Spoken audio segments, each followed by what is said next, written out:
Bashkia e Shkodër ka përfunduar ndërhyrjen për pajisin me dysheme të re në banesat e 20 familjeve të komunitetit rom, një investim që synon përmirësimin e kushteve bazë të jetesës dhe rritjen e dinjitetit social të kësaj shtresë nevojë. Nënkryetarja e Bashkisë Shkodër, Teuta Qyteza, së bashku me stafin e shërbimeve sociale, vizitoi familjet përfituese duke parë nga afër punimet e kryera dhe ndryshimet në jetesën e tyre të përditshme.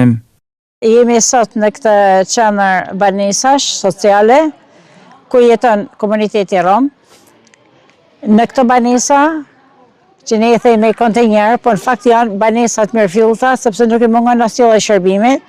Vetëm pak kënaqësi që ishte reale, ishin dyshemet e prishura, dhe jemi shumë të lumtur që sot shprehim edhe ne kënaqësinë bashkë me banorët, të cilët janë edhe shprehen të kënaqur për këtë investim të fundit që Bashkia e Shkodër ka bërë në këtë sektor.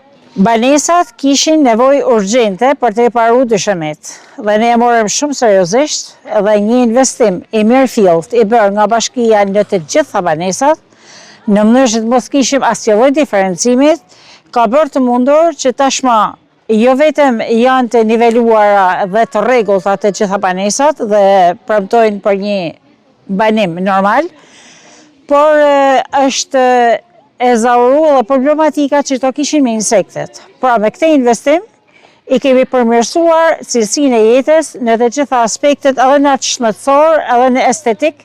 Vetë familja theksuan se vendosja e dyshemeve të reja ishte një nevojë urgjente, pasi lagështia dhe amortizimi i mëparshëm e vështirësoni jetesën.